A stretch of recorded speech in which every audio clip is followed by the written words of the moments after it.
Many of us are motivated by success as entrepreneurs. But what is succeeding? It is all about hard work, controlling risk, making the right choices. Or is it about rolling the dice, being brave, being at the right time and the right place? I guess it really depends on who you are and what you're in it to begin with. Oftentimes we put chance and choice on opposite sides of the same coin. Choice is something that you control, you make consciously, you guide by your objectives. Chance is everything else. The unknown, the uncontrollable, the risk. As a trained decision scientist, I am fascinated by the interplay between the two. As an entrepreneur, I'm enamored by the idea of making both of them work in my favor. Today, I will share a few personal choices and chances that defined me. I hope those journeys and learnings derived from them will help you along. Entrepreneurs are frequently regarded as bold risk takers. We identify, evaluate, and deploy new products, strategies, and organizational structures in hope to discover a product market fit where others have failed or didn't dare to look. We experiment, learn, and pivot around problems we care for in search for solutions that matter. It is an intense game of chance and choice, and we all have our personal reasons to play it.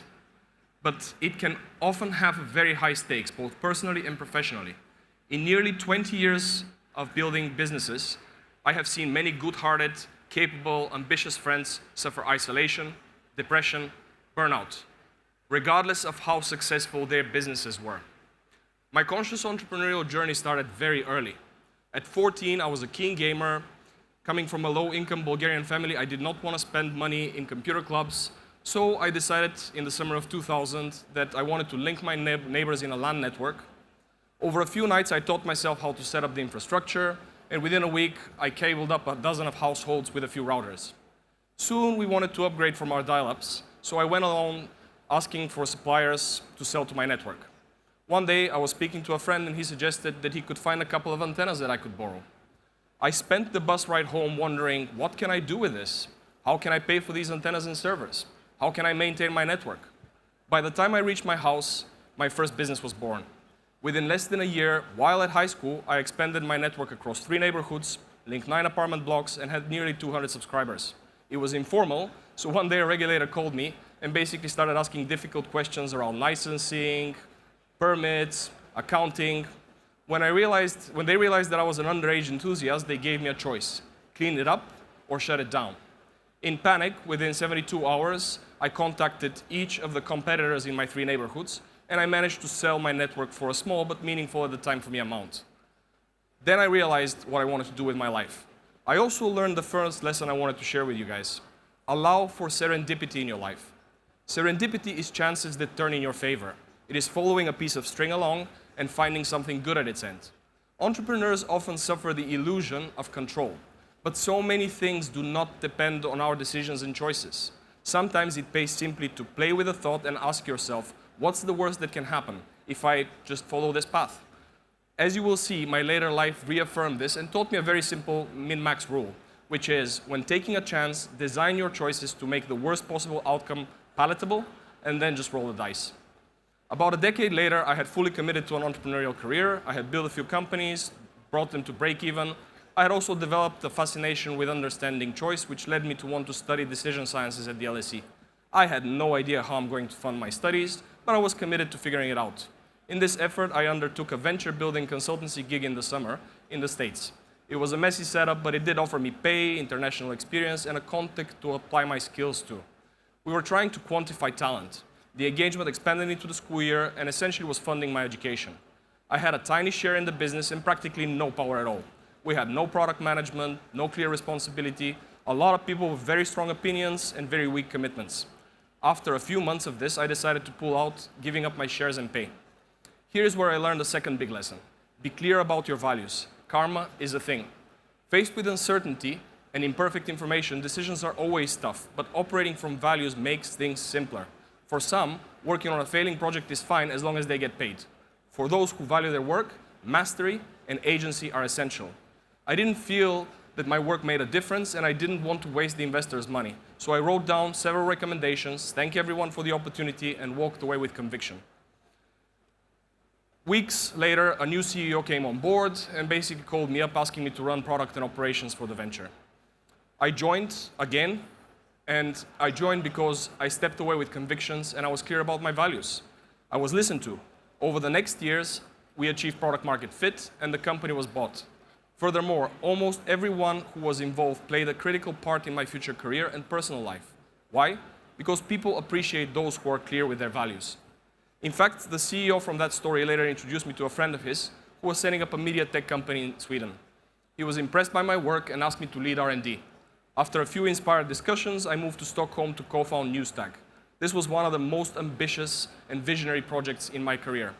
A multi-source video news syndication platform that leveraged artificial intelligence and gamification to enable anybody to start a personal newsroom. And we made a lot of mistakes with product and commercialization, but we learned quickly. 18 months later, the company was fully funded and growing a solid user base. Things were going great, but I had a challenge. I met a lovely girl who had moved to Singapore, and I was in Stockholm. We had been together for a year, and I wanted to commit. Thus, I went to my board and I suggested we open an office in Asia, or I can walk away amicably. They supported my move, and I continued working with Newstag for another 2 years. And then it just didn't work. The geographical distance played its part, the Asian market readiness played its part, and it made no sense for me to run product remotely. So we had no commercial traction, and I gradually off-boarded throughout 2016 to sell my shares in 2017.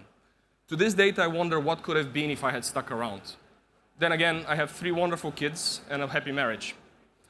So this is my next lesson. When you take a chance, make it an active choice.